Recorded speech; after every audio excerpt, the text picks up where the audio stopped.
So if you could be here around 9, that would be great. Okay? Well, listen here.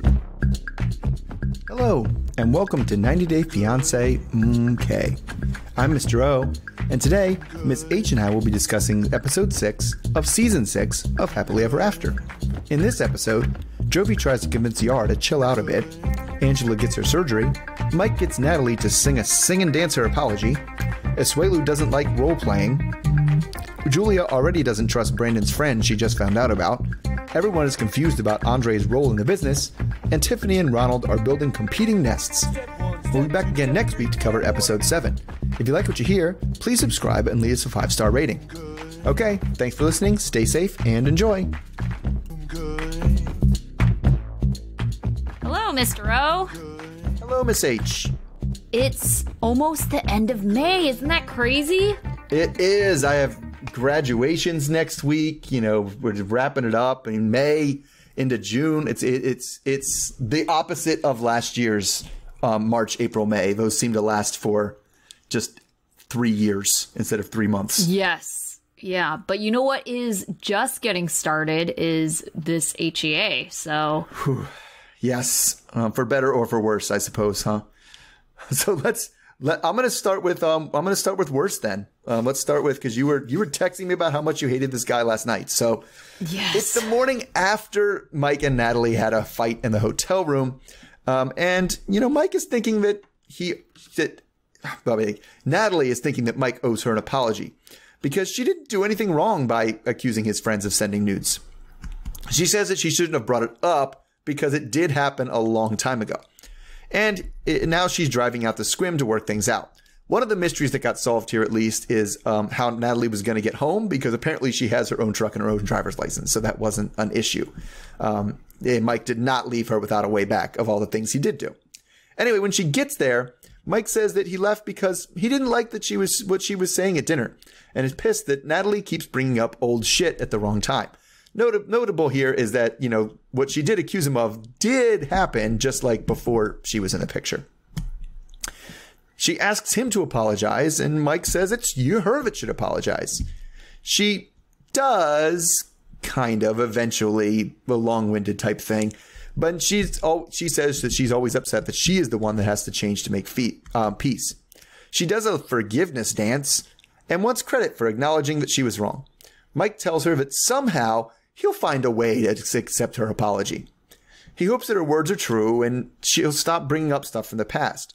She keeps asking if, you know, he accepts her apology, and he keeps saying, I will soon, but not yet. Anyway, soon it's going to be time for their trip to Oklahoma for Thanksgiving with Mike's mom, Trish.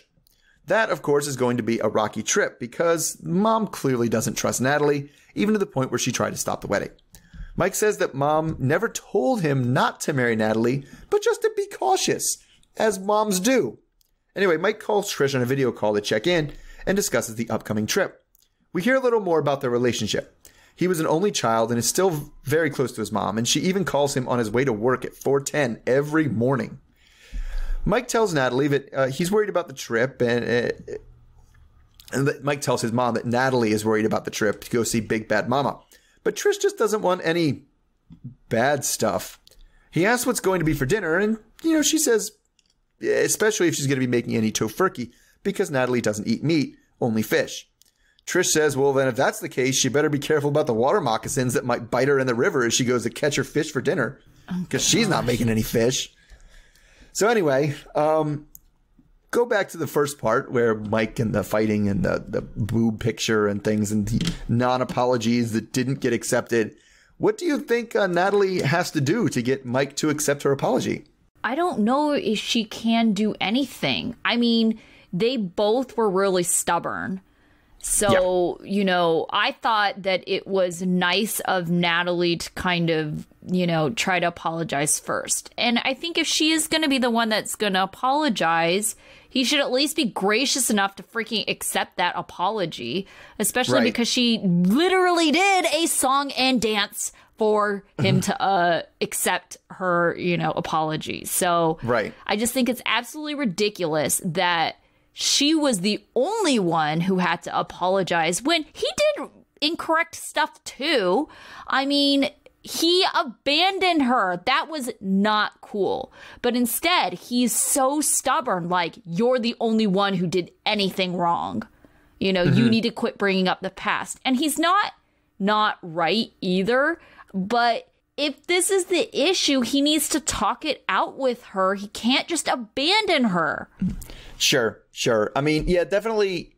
I mean, at the end of the day, I think, like, the cameras were on. I think my answer to my question, what does she need to do? I think he's like, you need to give me a blowjob first. Like, I think that's I think that's what was coming later, right? Because it is that kind of, like, situation, relationship. And, like, I don't like Natalie's attitude of the only reason she apologized for real was to get him to apologize, like, to entice one out of him. Like, well, I apologized to you, so you owe me one. It's like, no, they're independent events. Like, yes, they happen in the same incident, but you both did separate things wrong. And just because, you know, and just because you're ready to apologize for what you did wrong doesn't mean that you're automatically owed an apology. If he doesn't feel bad yet, because I don't like apologies where people fake apologize just to, you know, move along when they actually aren't, penitent. What penitent's the church word for it? But, you know, they have no remorse for it, right? They still like, I still don't think I did anything wrong, but okay, fine, I'm sorry. Like, that's not really I'm sorry, right? Yeah. And I think that's part of the problem, too, is he doesn't think he did anything wrong. That's why he doesn't think he should apologize. And just his general attitude is just shit. I don't like this guy. Right, because at the end of the day, the issue that came up with her didn't actually get dealt with because she half apologized for it to get his apology, which didn't come, and, like, they'd never discussed the issue at all.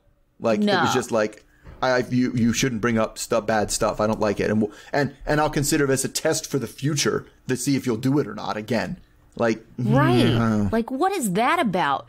But I just think that he makes it where it is impossible for her to bring up any concerns, because if he doesn't see it as a concern, then she shouldn't. And then that's the end of the story. Like, he is so stubborn about, no, that's not how it is. And you just don't understand. And I don't care what you think. And I just think that attitude just makes for a really shitty partner. And you just need to get used to it. And you just need to be it. Because it is probably something that needs discussion. If like if one of his friends had been sending him nudes in the past, right? Or if he had sent dick pics to one of his friends, like, and you're still friends, you're like, that's probably something we need to, like, at least have a conversation about. Yeah, let's get some context or something. Right.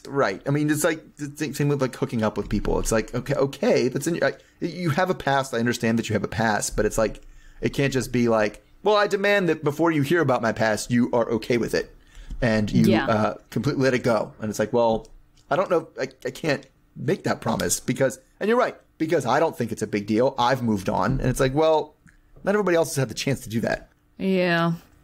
So then, Mom, it made me realize I don't like Mike or his mom. They're like two peas in a pod. Yeah, definitely. I'm having turkey, and if somebody else has a problem with that, fuck them. Like, it's the same attitude, right? Right. I have a thing that I think is okay, and if you don't think it's okay, fuck you, get used to it, right? Yeah. Yeah, it was super rude. Like, she's your guest. Like, shouldn't you want to try welcome your daughter-in-law? Most new mothers-in-laws, I mean, would try to be somewhat accommodating. Right. I mean, even if it's passive aggressively to try to, like, win her over, well, I'm not the bad guy here. Look how accommodating I was for you, right? Mm-hmm. Like, but you always hear about Southern hospitality and stuff, and it's like, that means treating your guests right. It's just crazy to me. It's crazy to me that at all I would be, if somebody did have a dietary concern with me that they mentioned beforehand, just be like, nope, not doing that. Nope. Yeah. You can just eat mashed potatoes. That's fine with me. Like, I don't even know what kind of stubbornness is that? It's crazy to me. Like, why would you want to have somebody over for a meal and then purposely cook something that they don't want? Yeah, I don't know. Oh, goodness. All right, let's go ahead and move on to Kalani and Asueulu. So Kalani and Kalani are on an outing without the babies, going to a furniture store. Kalani says she needs to step up her homemaking game, so they're looking for things to decorate their future new home. Kalani points out how gross it is to have a fabric headboard as she proceeds to break a bench simply by sitting on it. She makes an offhanded comment to Kalani about how they need a game room and a sleep room, where Kalani banishes Asueulu so he can game in private and sleep there. It ends up that they have one right now, and he only comes to their room for conjugal visits. Kalani judges hard as Kalani says, "What?" Kalani says there doesn't feel like there's any romance, and it's like roommates with benefits, but without any real benefits for her at least. Kalani says she doesn't even question this arrangement, but now after hearing it out loud, she wonders. Asueulu just isn't romantic or even tries to maintain their relationship. Kalani thinks that he's never had a good role model for a relationship, and Kalani has tried to teach him what a relationship looks like, but she's beginning to feel more like a mother. Kalani thinks that Kalani deserves to be with someone to make her feel loved, and that's like just a minimum.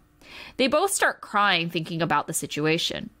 Asueulu thinks that they will always be together because divorce is not an option in Samoa. So Kalani believes this is the reason he thinks he can do whatever he wants or just chooses to not do anything at all. Kalani notes that this is a new low, crying on a bed in a furniture store. Later, Kalani and Asueulu have a talk about their marriage. Kalani thinks that they need to rediscover their spark instead of just being roommates that get along. They fold close together as Kalani tells Asueulu that she doesn't feel like there's romance in their relationship. She asks what romance means to him, and he says that they get along and work well together. Kalani says that she doesn't see it that way, and she wonders what he thinks of their sex life. He just looks confused. But in the interview, we find out that when they were first together, they were having sex constantly. Kalani says that even though they don't have sex very often now, she handles his business. Kalani asks him what he thinks about role-playing, and Asueulu says it sounds dangerous, and why would you want to pretend to be someone else? Asueulu then asks if she will pretend to be Wonder Woman with Hulk, or I guess she thought he said Hawk. Kalani wonders why superheroes. Asueulu just thinks that role-playing is weird.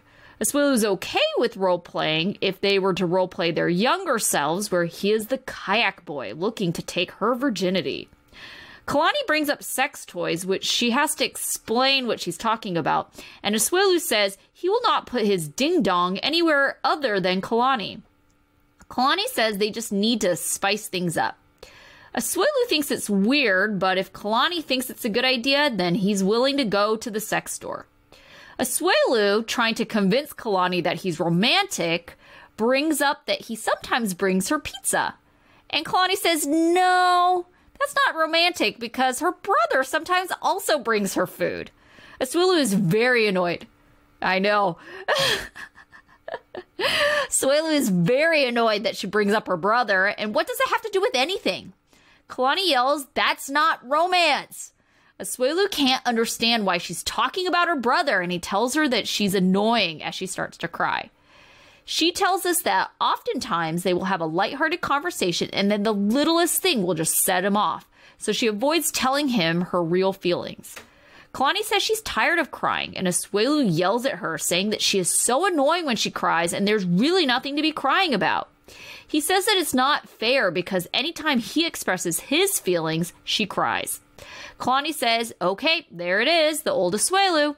And Asueulu gets defensive and asks why she says stuff like that to him to piss him off.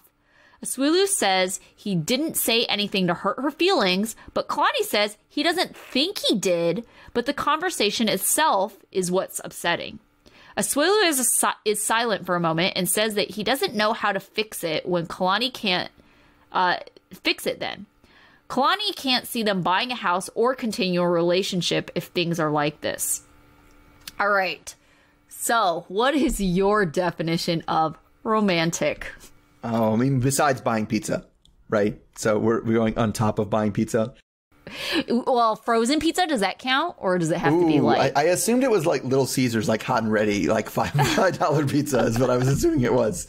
He didn't plan ahead to do it. He was just like, oh, pizza. I like pizza. Let's do pizza.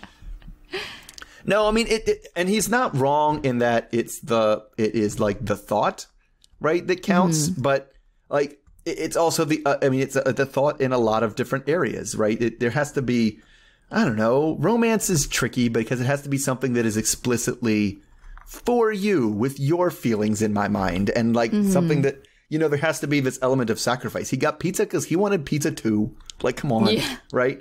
He goes in and what was it? What did she say? Walk in and boink me and then leave. Oh God!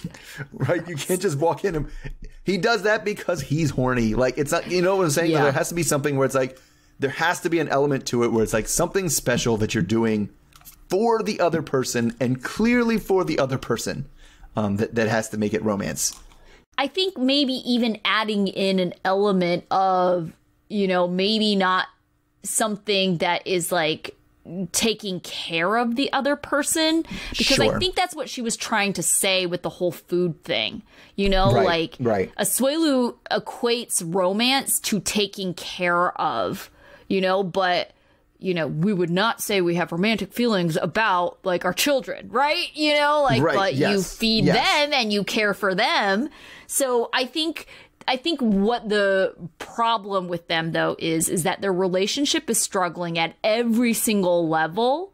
That yes, he does need to be taking care of her. So that was something that he does need to work on. But I think Kalani is talking about like the romance part of their relationship, and because he needs to work on all these different things. The part where you make me feel special and make me feel like I'm a uniquely important person to you, that like you care about above other things, and like and a partner and like it is that there is that thing to it too of romance. It has to be like what you give for romance is something that's also not necessary. Yes. Like, it's like, yeah, we had to have dinner and I got you pizza. It's like, okay, well, that doesn't count because we need to eat dinner, right? Yeah. But if it's like, here's this, lovely arrangement. We had dinner, but I set you up this beautiful table, this candlelit table and stuff. Where it's like, okay, well, none of that part was necessary. That what you just did because I'm special to you. That makes it romance. Or chocolate and strawberries, like, because that's dessert. You don't need dessert. Right. Yeah. But it's just like, he's just such a utilitarian person at all levels, right? Which brings us to the sex talk they had. Yeah. Like, he just did not understand anything besides like, but like, I put it in there and I finished, and what I don't understand. I don't understand what you mean beyond that. Same thing with the pizza. He was just like, the needs got met. My needs got met is what he says, because this is not a dude who goes down on anyone ever, right? No, he's a very simple person, like everything about him is just very simple. So and it's not like, but it's simple beyond the ways of some people have simple taste, right? And they're just like, there's other things out there and other things out there. They're not for me. I prefer this. He's just like, what do you mean spice up the sex life? I don't understand what you mean. It's sex. We had sex. That's sex. Like, what else is there? Like, he just, it's beyond like his even imagining capacity to think of. And then she's like, what about role plays? Like, that sounds dangerous. I don't even know where he came up with that. I don't know. Yeah, I have no idea. Dangerous in the sense like it's going to lead to cheating. Is that what he's kind of thinking for? Like, to think about someone else, because maybe then you'll want something else. Yeah. Like, I think, and you know what? That kind of does jibe with his whole kind of outlook on life, is like, just be happy with what you have and shut up. Yeah. Like, so why would you fantasize about somebody else? That's going to make you want something else. Why would you want something else? Just like what you have and shut up. Yeah. I think this episode kind of reminds us that Kalani is not happy, and she's really just banking on, these changes that she sees, like kind of these glimmers of hope that, well, maybe it could be this way.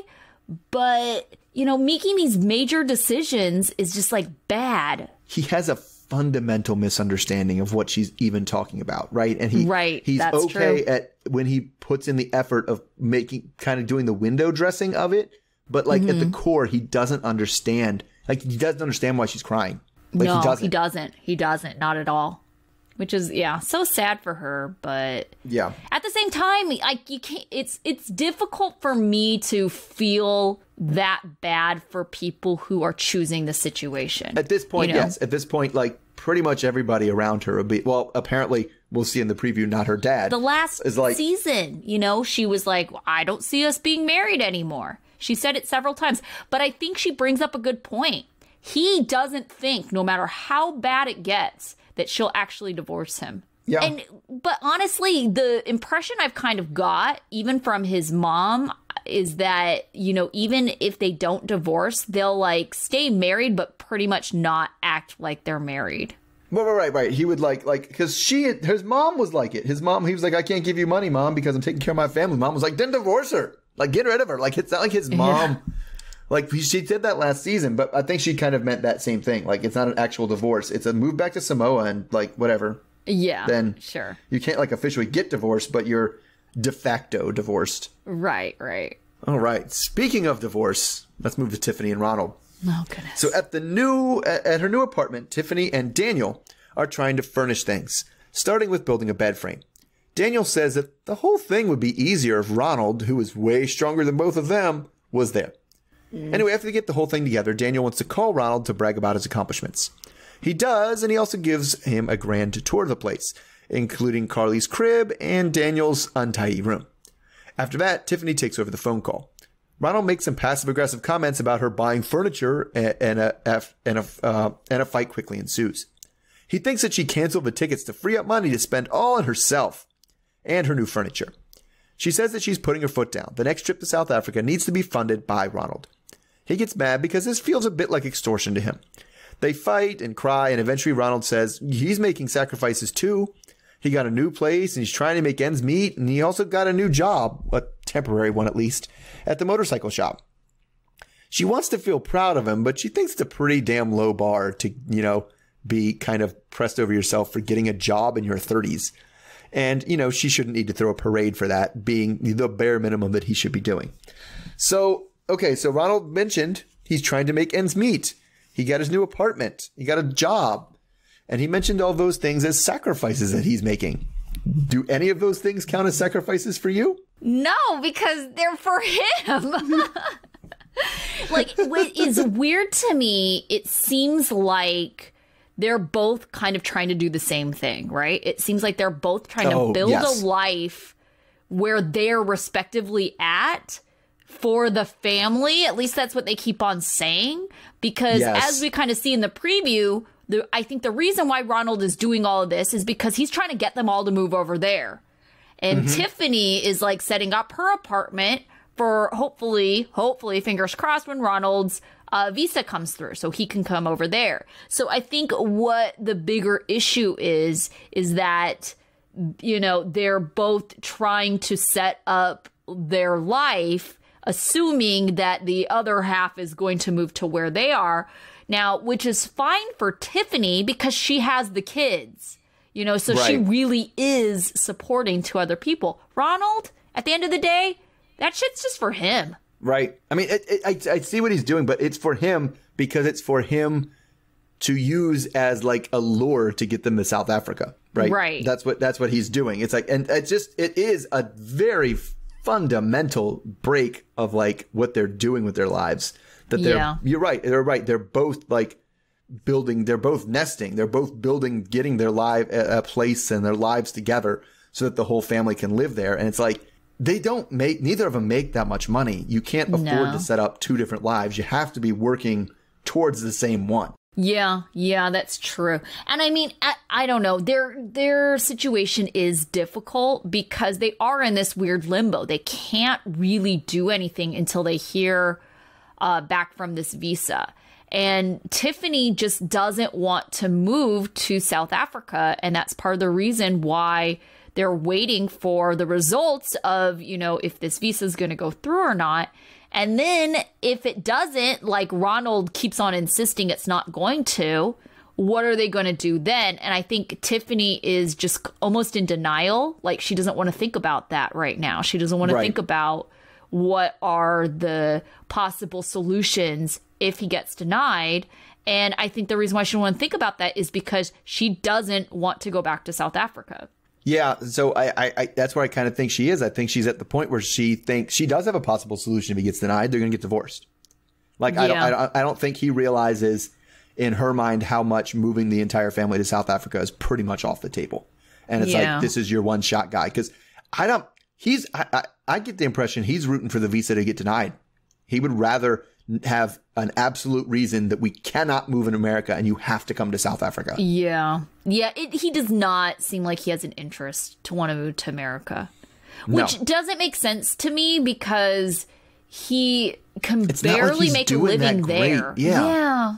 Yeah. And he talks about all the time about how the American dollar is stronger. So why wouldn't he want to move there? Especially if it's with his family. We're not asking you to move to America by yourself. You know, you're moving to America with your family. Sure. I mean, I just think, and I definitely come back to it. I think he feels like more of the man of the house and the king of the castle in South Africa than he would in America. Yeah, that's true. You mentioned that before.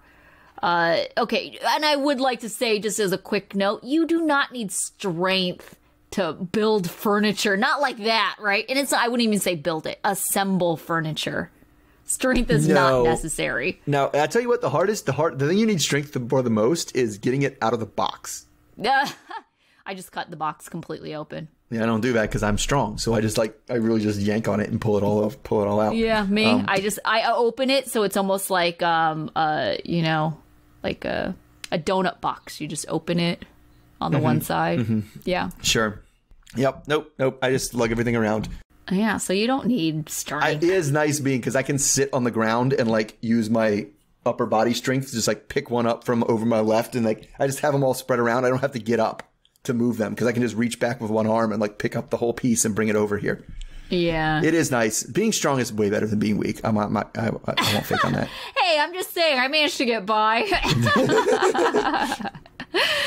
All right, let's talk Libby and Andre. So Andre's feeling optimistic about his first day of work. Ellie, the baby, tells him bye-bye, and Andre teases Libby about being home by herself with Ellie. Libby just kind of rolls her eyes and tells Andre in Moldovan to not even worry about it because she has experience with kids, which I was actually pretty impressed that she can speak his language a little bit. Andre working again is a real turn on for Libby because she wants to feel like she's being taken care of, and she knows that Andre is a good worker. Andre continues to be too prideful for this position, and he tells Libby that he hopes Chuck realizes that they are partners and equals, and that Chuck doesn't treat him like an employee. Libby just kind of says, well, he hopes that they have it all figured out. Andre says that he also hopes that Chuck relays the message to Charlie, as he brings up Charlie's half-assed apology to Libby only. Andre says that he got his lunch pack, so now he's ready to be a big fish and help that company grow and multiply. Andre says that this is just a small step in his master plan to make money. Andre meets Chuck at his house to pick him up. Andre teases him about charging him for the ride. Chuck tells us that for today, all he really wants is Andre to just listen and learn and to not butt in with suggestions. Chuck drops a we bomb, and Andre is giddy that Chuck views them as a we. Chuck then lays down the rules and says that he needs Andre to listen and learn and how he will need to work with everyone civilly. Andre then asks why he would have to work with everyone when his situation doesn't necessarily involve them. Chuck says to slow his roll and they need to start from the beginning. He says they are so far from being partners in a flip. Andre looks frustrated and says that he sees their role as Chuck being an investor and he's basically another Charlie supervising the remodel. Speaking of Charlie, Chuck tells Andre that Charlie will be meeting them. Andre's okay with that as long as Charlie minds his own business. Chuck says that Andre needs to adjust his attitude and not be so close-minded. Chuck worries out loud that there might be tension, and that's the last thing he wants. Andre can't stop saying damn when he sees the property just because he thinks it's in such bad condition. All of a sudden, Becky storms in, demanding to know what's going on. Chuck plays dumb, and Becky says she heard about this from Libby. Becky is mad because she has a contract about being the family company's listing agent, and it appears that Andrei might be in that role. Becky demands to know why Andrei is there and she wasn't invited. Andrei says because they're going to flip houses together. And Becky asks, flipping or selling, because she's the listing agent. Charlie and Chuck both are surprised that Andrei thought he was going to list the house. Everyone starts arguing. Indistinctly, can't even tell what they're saying. Becky tells us that she has been the nicest to Andrei out of all her siblings, giving him the benefit of the doubt. And it ends up that he is just as terrible as everyone said he was. And she is blindingly mad that he's trying to take money out of her pocket. Andrei says he was only here to work with Chuck, not to be a handyman or fix up stuff or take orders from Charlie.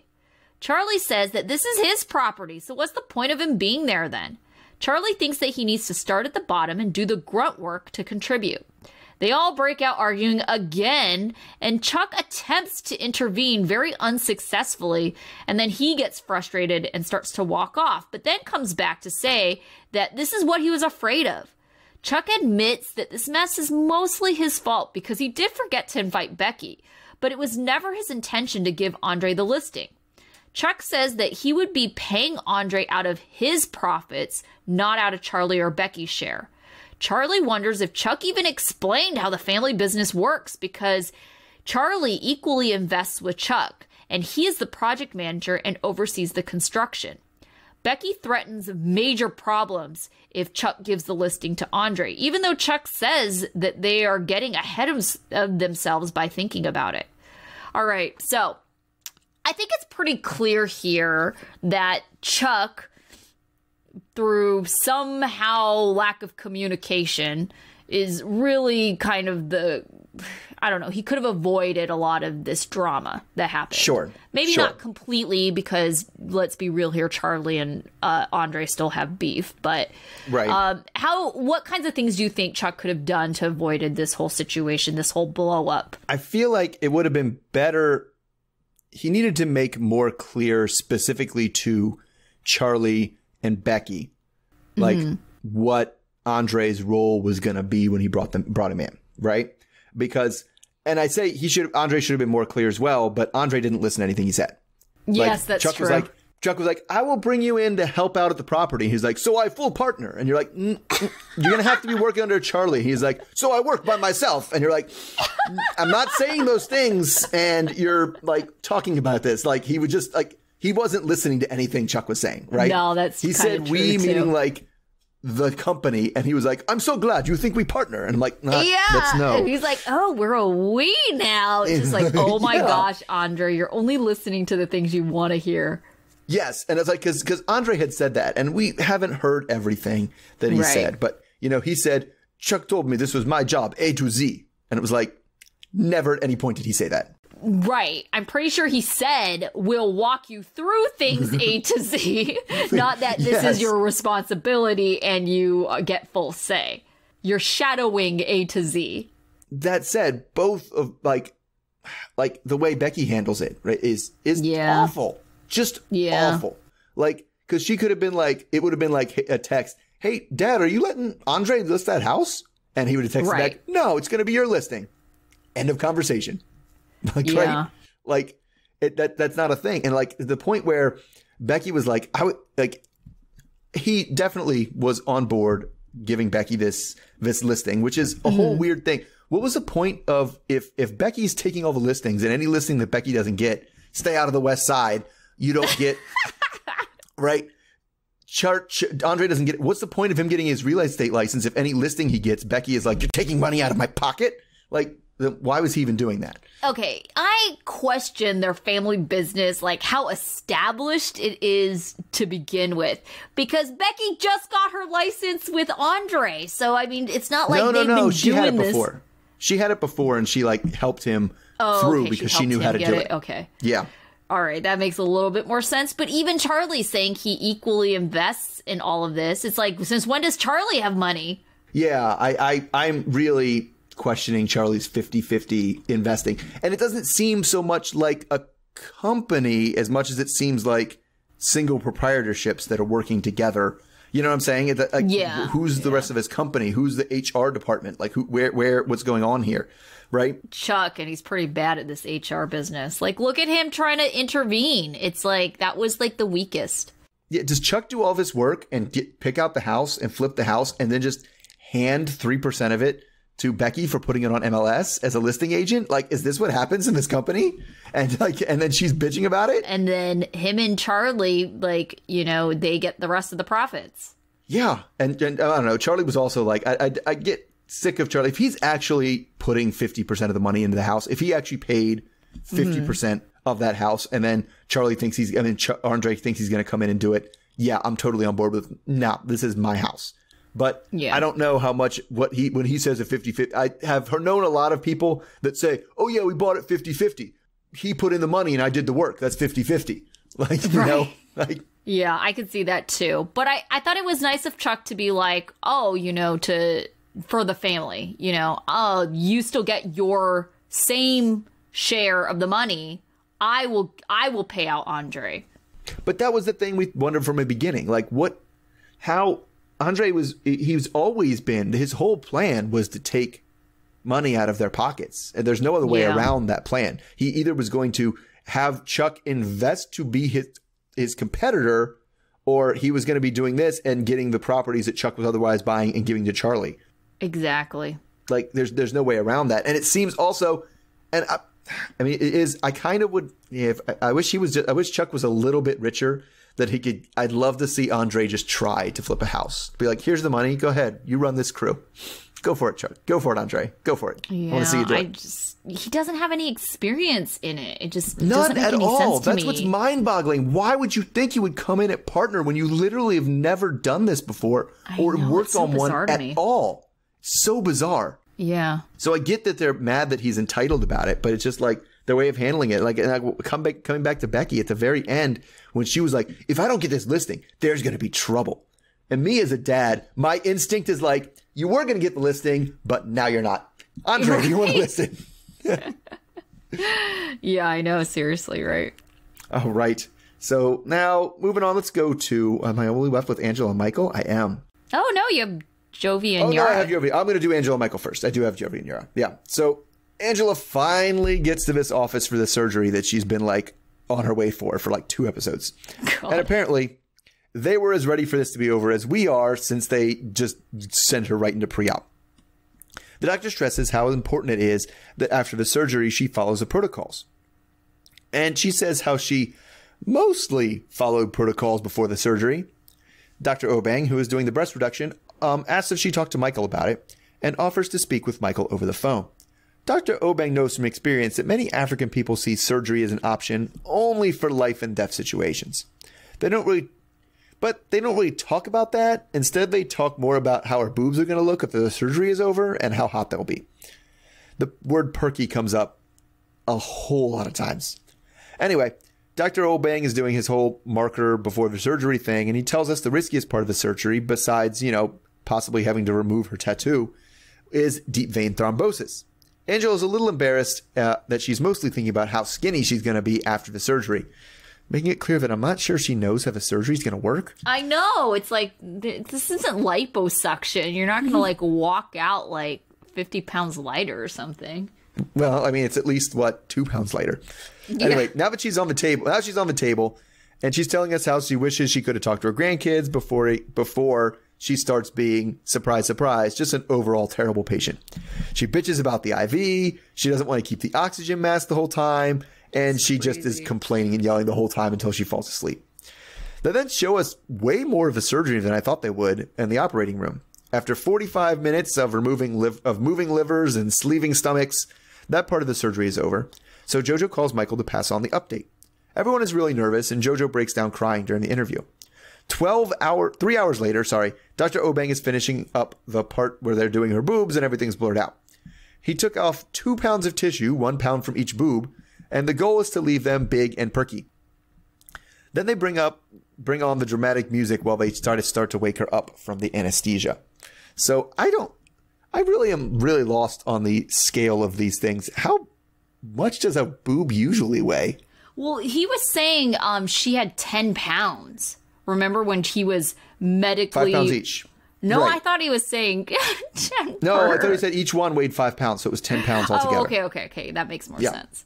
So a 20% reduction then? Yeah, but I'm like, so a typical boob, which apparently the typical boob is like a double D now, I think. Like on average, my God, it's crazy. That's concerning. Yeah. Okay. Yeah. I'm so far away from that. I am aware. Well, yeah, it definitely goes up with obesity a bit, but it also goes up with athletics. Anyway, so yeah, it's big, right? But like, so say, let's go down from that. Like, how much does like a typical C cup like weigh? I have no idea. I have no gauge on this. I've never put a boob on. If you did, you couldn't weigh a boob on a scale. I don't know. I need some sort of scale as to how big a 5 pound boob is compared to other boobs I've seen. Do ya? What do you need this information for, Mr. I want to know, did he like take off enough tissue to make like good sized boobs for like 3 other people? What's going on here? I demand to know. Oh my goodness. Like he took out a whole other person's boob. I don't think a 1 pound boob is going to do a whole lot, right? 1 pound isn't much at all. It's usually like a stapler. Right? That's always been my go-to. Like, what weighs 1 pound? A stapler weighs 1 pound, right? No, it's not going to be. And it's just more morbid curiosity more than anything else, because he keeps talking about this pound, and I've never heard of boobs measured in pounds before. And I'm like, I'm losing my sense of scale on this, and it bothers me. Yeah, I don't know. They just feel heavy, I guess, if you try to lift them up. Sure. 5 pounds is heavy. Think about a 5 pound weight though, and pick that up. Yeah, because it's like a 5 pound bowling ball. Yeah, that seems really, really, like, that seems way off the charts compared to what you typically see. 5 pounds, like, yikes. Anyway, that's a lot. Getting off the scale. So the thing that bothered me about him is she lied at the beginning of the surgery about like, have you been smoking? And she was like, I know. What's she doing? Right. And the doctor's like, yeah, we're literally afraid she might die if she smoked this morning. And she's like, oh my gosh. Yeah. And well, the part she was like, I'm afraid they're going to cancel the surgery if I said I smoked. I was like, yeah, they would, because it's super goddamn dangerous. Yes, that's why they canceled the surgery, which is why you shouldn't lie about it.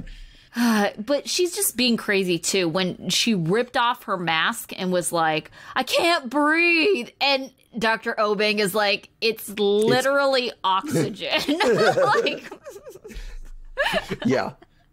And Dr. Obeng, oh man, bless his heart. He's so patient. He's like, oh yeah, lots of patients don't. I feel like doctors say that to people all the time. Oh yeah, this happens all the time. Lots of people can't handle the mask. And I'm sure it just left him. It was like, seriously? It was an oxygen mask? Right? It's giving you air, you crazy lady. Yeah, she's like, this isn't nicotine and tobacco. I can't handle it. No, I need to breathe that in. I didn't even realize until, this episode, even though we've seen him before, is that his name is literally O-Bang. Like O-H Bang, B-A-N-G. Oh, if it was O-B-N-G, B-E-N-G. No, but whatever. I mean, like, it's like the same, O-Bang? Like O-Bang. Yeah. Oh, okay. Oh, yeah, but she's just, I can't get over how that she wanted this surgery. And remember, every time we've seen her in a medical setting, now she does ham it up a lot. But she's just horrible. Like, remember, like, there was the one where she was doing, like, remember she had to get, like, a needle or something, and, like, she started screaming, and the doctor was like, I didn't put it in yet. It's not. I haven't done anything yet. I haven't done anything yet. She is not an ideal patient. No, not even a little bit. I'm sure there's other people that are like that. You hear that? Like, I'm a very compliant person in life, and so, like, I'm actually a pretty model patient. Like, I don't really move. Like, if you're doing something, like, I don't make a big deal about pain, even if it hurts. So the only thing I'm bad about is I'm bad in that I won't tell you if something hurts to the point where it's like, no, you have to stop immediately. Like, no, and so it's like, they have no warning. Like, yeah, like I know. And last time I had to go get a mole removed, I got lightheaded, but I didn't want to say I'm feeling a little lightheaded. Can I lay down for this? And they were like, do you need to lay down? And I was like, yeah, that'd probably be pretty good. Yeah. So Angela, oh gosh, she's that extreme, because I think we're both maybe the same when it comes to stuff like that. Yeah. All right. So let's talk about Brandon and Julia. So Julia is back to her animal feeding routine as Betty is running down the checklist. We get another woe is me clip from Julia. She describes herself as a slave for Brandon's parents. She is sure to say that this is not her job. She doesn't get paid for this, and she doesn't want this life. She wants to work for a designer or wedding planner. Julia is organizing a portfolio for a meeting with a wedding organizer for a job interview, or mentoring on how to get a job in the business. She reminds us that Brandon told her that she would have a hard time getting a job because her English is bad, but Julia took time to realize, hey, you know what? My English is not bad. Julia is already thinking about what it would mean for them if she could get a job. They could finally move off the farm. Julia is nervous because she really hasn't gone anywhere without Brandon since she's been there. She meets with Christine, a wedding planner, who doesn't think that this is an interview. She thinks it's a mentoring session. Julia tells Christine her work history, which ends with a current job as a farm girl. Christine says that wedding planners tend to lack the social and personal touch. She quizzes Julia on how she would handle conflict and stress between, a situation between bride and parents. Christine tells us she thinks that Julia is really cute and anxious to get her career started. She thinks that Julia needs to really do her research of the city and of other weddings, and she has a long road ahead of her. Christine tells her that she should work on her English and network with the right people in the industry to get some experience. Julia wonders how she's going to do that while she's stuck on the farm. Later, Brandon is playing video games while Julia is doing dishes. She calls to him from the kitchen and he doesn't hear her. She goes to get him and she is annoyed that he's playing games. They bicker over what they have to do for work. Julia is once again feeling like Brandon doesn't care about her as he's still playing his game while trying to talk to her. He asks her how her meeting went. Julia tells him that she's been told that she needs to practice her English and needs to make friends for networking. Brandon says if she needs friends, she can start with his, and he suggests that she meets his high school friend Melanie, who lives nearby. They bicker whether or not he's ever mentioned Melanie before to Julia or not. Julia concludes that she must not be important if she doesn't remember her name. Julia is trying to get to the bottom of their feelings for each other, Melanie and Brandon says they're like brother and sister. This is the first time he's really seeing her jealous side. Julia says she doesn't trust women because they are sneaky, so it's not good if men are friends with women. Julia doesn't want to meet Melanie and hearing about Brandon's past. Julia's getting worked up and Brandon says that he's just trying to help her with friends since she's feeling lonely. Julia says she wants new friends, and Brandon says, fine, she can just stay here and he'll go out and meet his friends. Julia says she will meet with Melanie not because she wants to meet her, but because she doesn't trust her with Brandon. All right, so there was kind of weird, storyline starting here, like Julia being jealous that we've never heard of. Yeah, jealous Julia. So how does Julia intend to make friends if she's not going to take advantage of, being friends or befriending Brandon's friends? That's a good question. I think that's part of the reason I feel like she wants to get off the farm so bad. Is let me get to a city where I can go to a bar or just hang out places and meet people. Yeah, but even then it's pandemic times, and are you really going to go to a bar to meet friends? I think it's a little different for guys because Julia I would say in my experience that I have seen guys randomly befriend each other at bars. I've seen it happen all the time. But those are always people that I definitely have done that as a guy. Go and I'll start talking to the guy will hit it off and we'll just be and then we'll leave the bar and I won't know his phone number and I won't even know his name and I'm that was a fun guy. And but you talk to them for that day. Sure. Yeah, just for that day, but right? Just for that day. I don't think you see women doing that. That's not a common thing. I can't say that I have ever gone to a bar and randomly made friends with a woman. I don't think that's ever happened to me. Now, made friends with a woman who happened to be there with a friend of someone in my group or, my group met up with another group and, somehow was weirdly connected. But I've never made friends with a random. I think she would be okay if they did that with Brandon's friends. If it, when we went with Brandon's guy friends and their significant others, and I hit it off with them. The fact that the friend was the girl was the part that like set her off. I mean, yeah, that yes and no, because it seemed like her rant changed out of jealousy mode about halfway through because it was hard to follow. And it changed from being, oh, I'm jealous. Why haven't I heard about this girl? You have this friend who's a girl. Did anything ever happen? I don't think guys can be friends with girls, blah, blah, blah, blah, blah, all that stuff. But then it changed into, this is a friend from high school. You're just going to be talking about a bunch of shit that I don't remember and I wasn't there for, and it's going to be boring as hell. Yeah.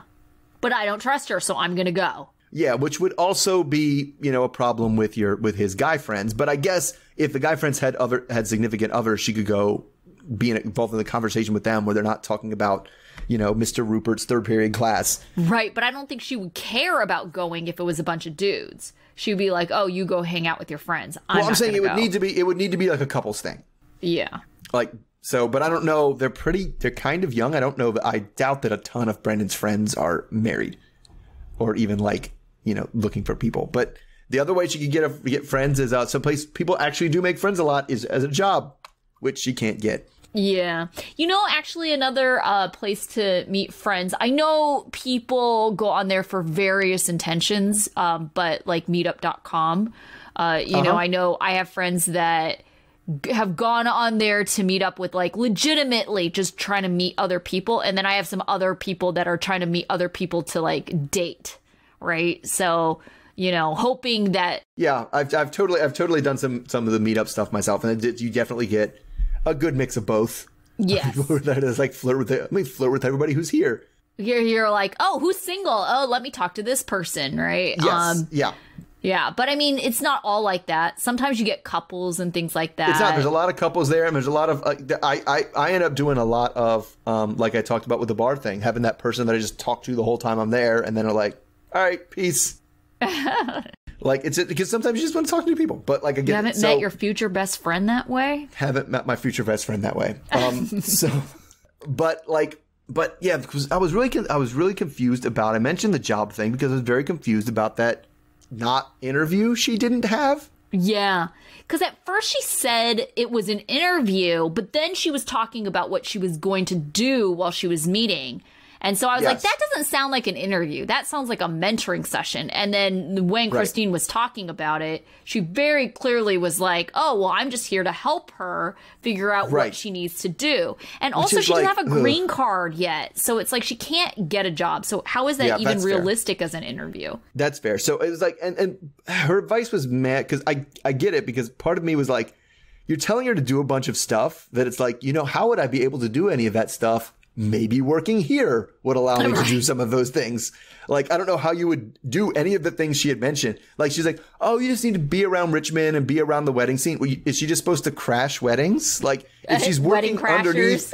Yeah, is she supposed to crash weddings and be like, oh, I'm just here because I'm a budding wedding designer, wedding planner. And I just want, like, how do you get to know the wedding scene if you don't get, you know, work, if you're not working under or with, like, a wedding planner? I don't know how that works. Because the Rolodex is like the golden ticket, right? Yeah, I mean that's what it all is. And so I don't know. It just seemed like her saying a lot of things that would be like that were like, well, if you worked here, you would be really getting your foot in the door. Well, what I could see maybe Julia thinking, and maybe she just didn't express this, you know, very well, is maybe like, oh, well, can I just work with you, not for money, but like almost like be an intern? So then that would be a way for me to get experience without getting paid, you know? So maybe that's what she was thinking of. And then, you know, Christine's kind of like, well, you know, it's not a real job. Plus, I don't know what kind of, if you could even get in trouble for things like that. Yeah, I don't know. That's tricky because I know that it's not tricky getting paid, so they're not getting paid, so you probably wouldn't run across any that fun. But you do run across problems if you. I know, but it's usually for school credit. If you call something an internship and you have someone an internship and they do work for you that you would otherwise have to pay someone for, then that's illegal. Like if you have, you know, if you have an internship at a company, they're not supposed to ask you to file papers or make copies or anything like that because that's a job, right? Yeah, if they want to have you say, hey, here's, you know, because we're computer science, if you want to have, hey, here's some code. Do you want to take a crack at this problem we're trying to solve? Whereas they're actually just solving it and doing it on their own, and they're not going to use your code at all. Then yeah, you can do that, right? So you can train, and we can show you, oh, this is the kind of project you would see. Why don't you work on that? And like, but they're never going to use your work. That's what you're supposed to be doing in an internship. But yeah, I just don't know. I don't know how that was going to work. But I don't know. She just was getting more annoying. Not that Brandon is better with his video game playing. No, that was so annoying. Especially when he did that super annoying guy thing because he knew he was in trouble. What are you doing? Nothing. Like, you're holding a video game control in your hand. Just say you were playing Call of Duty or whatever. Just and let it go. What's even more ridiculous is that you could see, because she was facing him and he was facing the television. Like, you could see that he was still playing it while she was talking, because you could see her, like when they, you know, had the camera on her, the stuff was moving in the background. So he wasn't even pausing it. Like, and he was just, you know, trying to pretend that he was making eye contact with her while trying to play the game too. Yeah, just position yourself so I can convincingly be looking at you. Yeah. It's just like, just put it down. How hard is it to put it down for like, what, 20 minutes to have this conversation with her? Okay. It depends. It also depends on what he was doing. If he's playing something like online, then no, the game is going on. I just got killed 3 times because you're talking to me. Now, if you say, hey, I'd like to talk to you. And then like after the next round, say, all right, wait till this round will be over in 3 minutes, and then put it down for a while. That's another thing. But like, I don't know. I try to be cognizant of that with my kids. I like give them a 5-minute warning. I'm like, I'm going to need you in 5 minutes. So whatever you're doing in the video game, like, let's wrap it up. Oh, goodness. All right. So speaking of wrapping things up. Yeah. Jovi and Yara with the baby, which kind of wasn't wrapped, actually. Yes, no. Right. Anyway, since he is leaving to go out of the country soon, and they've been cooped up for so long, Jovi's big plan is taking his infant child to a restaurant during COVID. But at least they're outside, I guess. Yara tries to let Mylah sit in the stroller while they have some time, just for them. But it only lasts about 5 minutes before she has to feed her. Jovi is upset that they're not doing anything for their relationship, even though he understands why sex is off the table. He wants to get back out there, like, because, maybe even go on a honeymoon they missed. Yara says that she wants to do that, but it needs to be at least 6 months before she'd be able to leave. It looks like Yara is spending her entire dinner worrying about Mylah's comfort, but Jovi just wants her to relax a little bit. Eventually, she decides she doesn't like the sun situation, so Jovi has to choke down his crab legs as fast as he can, and in an interview, calls her a control freak and says she can't keep the baby in a bubble all the time. Later, though, Yara is putting on makeup, and Jovi is eating what's left of his cookies.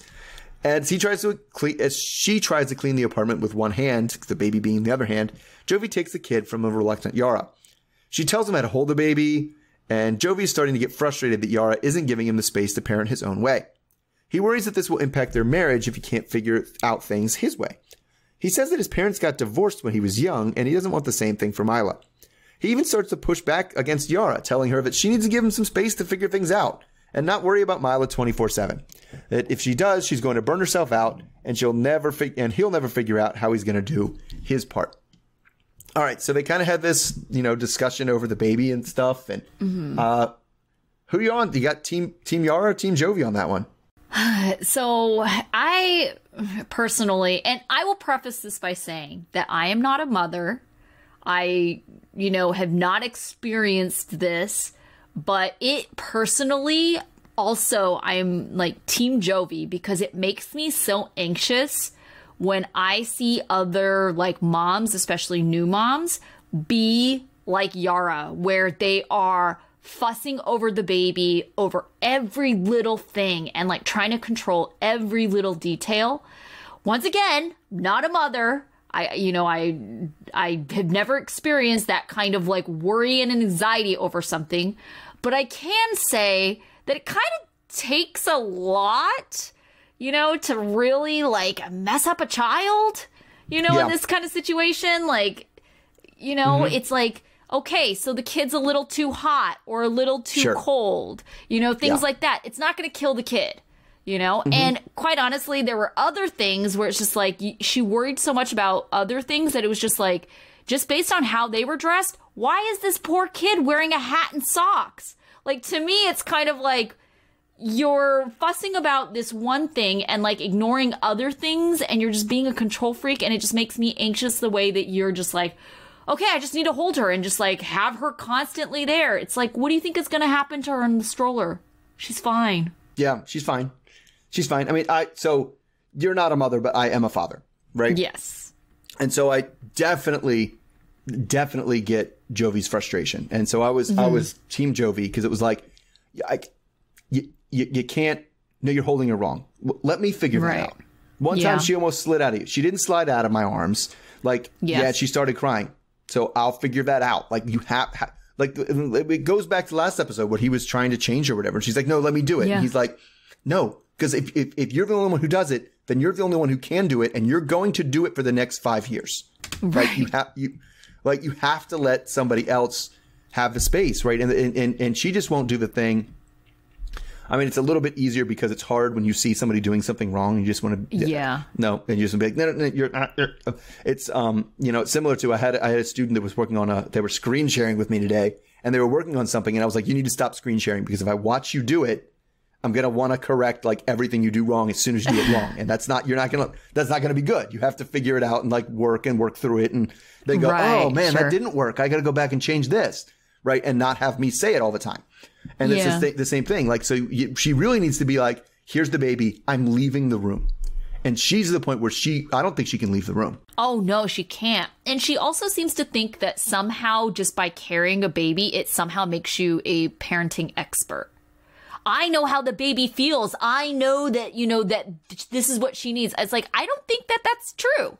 It's not true at all. You have no idea what the hell you're doing. Like, absolutely not. And thankfully, the mother of my children was not like that. She was like, I'm kind of making this up as I go along too. Like, I'm taking my best crack at this. Right. And it was, and you need to, but you need to acknowledge that. And you need to acknowledge that you and I don't think she is. No, and she doesn't. She definitely thinks, I carried this child. This child was inside of me. Therefore, I know things about this child that you couldn't possibly know. And it's like, no, I don't think that's not the way it works. Okay, I have to point out, production was totally trolling us at one point. So, do you remember that part where Jovi picked up the baby, Mylah, and then all of a sudden Mylah starts crying? And then they're like, oh, what happened, blah, blah, blah. And then they give her back to Yara, and Mylah stops crying. And they're like, no, that can't be it. They give it to Jovi. It starts crying again. And then they give it back to Yara, and then she stops crying. Okay, I believe the first thing happened. That's true, because they actually said it.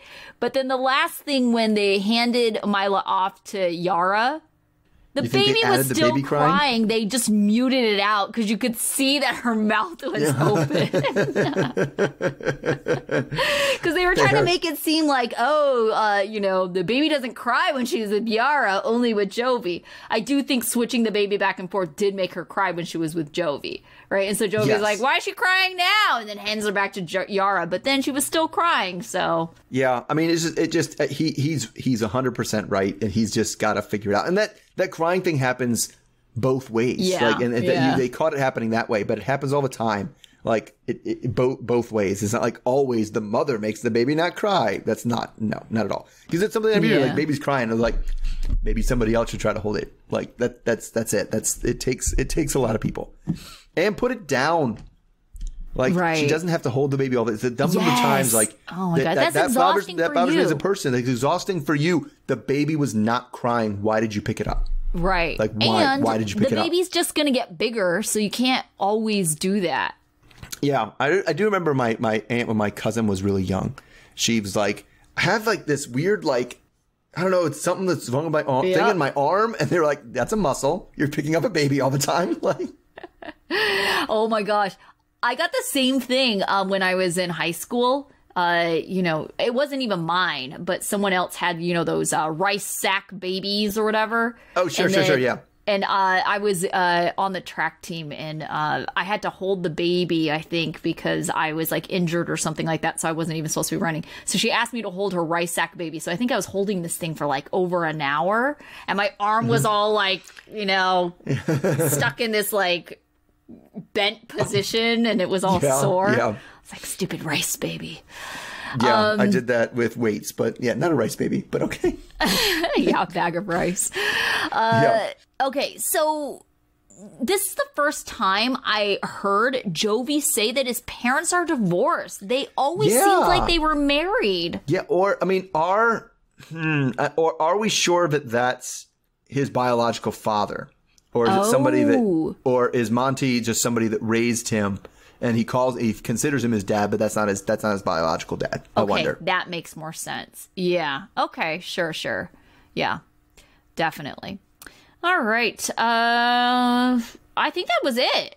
That's all of them. We still have not heard from Cheese Stick. Yeah, I almost get the feeling like one of our kind of like they did for the last Love After Lockup or Life After Lockup one, where one of the couples burned out early and they brought in another couple to take their place.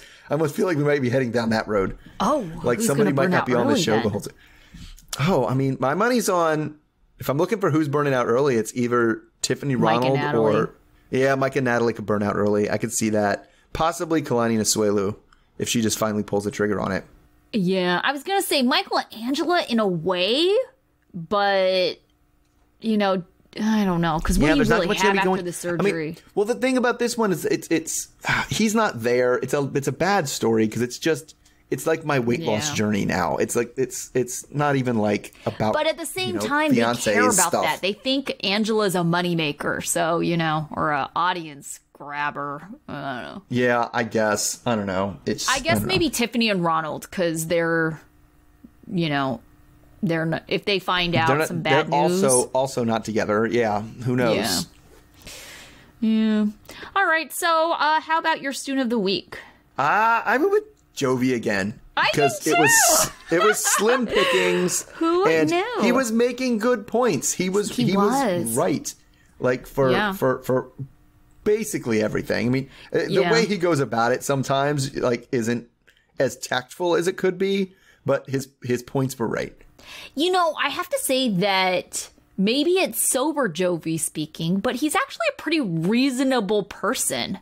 He voiced very legitimate concerns.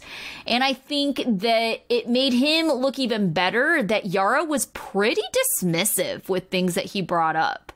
And instead kept on trying to, bring up the past or something to somehow validate what she was doing currently. It's super dismissive and kind of bullshit for a father to be like, well, I'm going to try to learn how to take care of my kid. She's like, you know nothing. You can't do it. That's not for you. It's only mothers can know. And it's like, I don't like that. Yeah, definitely. So Jovi, I don't even think they were intentionally trying to do an image rehabilitation this season, but no, I don't think so either. But so far, so good. It's happening. It's happening for him. Yeah. Okay, what about your dunce? I went with Asueulu. Because I really backed up with what Kalani had said, in terms of I try to have a conversation with you, and then who knows? I said the word brother, and that blew up the whole goddamn conversation, and we had to stop talking because I said my brother, and who could have predicted that was going to be the thing? And it's so unstable and disorienting to have to argue with or have a discussion with somebody who you never know which random comment, and it wasn't even a reasonable comment.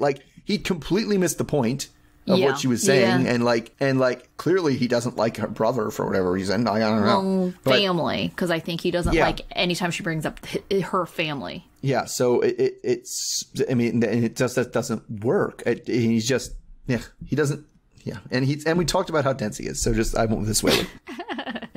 I went with Mike because I told you before, when it was angering enough for me to text you in the middle of the show, Mr. O, but Mike from Mike and Natalie, I was just really frustrated with his whole attitude about, I did nothing wrong, you always have to be the one to apologize, and you should be so lucky if I actually forgive you. That whole attitude, it's oh my gosh, you deserve to be divorced. He is very entitled about it. He's like, you need to earn my love and respect, and that's and it doesn't matter what I do, even if I do something that's a little wrong, it's never going to be as wrong as you, so I never have to apologize, and you always have to apologize. The wrong thing that I did only happened because the wrong thing that you did was so egregious. Yeah. Yeah. Oh, I hate that guy. All right. What about your life lesson? So I know you're talking to the doctor and everything, and he's trying to get your concerns, but if somebody asks you what your favorite part of something is, oh God, this is a breast bad is question. breast is only the right answer if you're talking about a chicken. Like, and even then, it's questionable. But like, especially your partner, if somebody says, "What's the favorite thing about your partner?" and you'd be like, "Oh, Mr. Obeng, her breasts." Like, no, don't do that. Yeah. Don't. Their winning personality. You're probably safe. Even if they say, because he specifically said her body. The correct answer is something about her eyes, her pretty smile, like her face, like all of those things. Something that she like that speaks to her personality, that displays her personality. Right. Not like the windows of the soul. Yeah, I like her big titties. Like that's no. Yeah, that is very objectifying, I feel. Mm-hmm. Yeah, that's true. All right, my life lesson really is inspired by family Libby. Even with family, I think you just need to put everything in writing so the expectations are clear. I think that Chuck could have avoided a lot of what happened if he put things in writing for Andre, what his job functions were, what he was going to get out of it, how he was going to contribute, you know, what his responsibilities were, what his working relationships were. It's like, it's almost like you just need a contract. And so that way you could say in writing, if you have him sign it, you know, you could show it to Charlie and Becky to show like, no, here's, you know, what we agreed to. You know, and everybody would be on the same page. But I think with family and friends even, you're very like loose about things. Like this is where you get situations where someone moves in with you, you know, and the expectation isn't quite clear of when they're like supposed to be moving out or how long this is for, you know. And I know you don't want to put things in writing because it makes you look like you're not trusting. It seems weirdly like formal. Yeah. And it seems like you don't trust your family or your friends, you know. But I mean, I've seen some pretty crappy situations, you know, just in your lifetime, and I'm sure you have too, of, you know, people just not being on the same page. And it's like, unfortunately, like, I mean, my parents told me very early on, they're like, just get everything in writing, you know? And I think that that is a good lesson, especially with this crazy ass family. Yeah. I mean, it's definitely because you run the risk of some people thinking you're like, I don't know. I think we've all also met people that like, you know, you go out to dinner and they bust out the calculator and they're like, all right, you got this and this and this, and I only got this. And like, just, everybody put in your $40 and let's go. Like, come on, man. Yeah.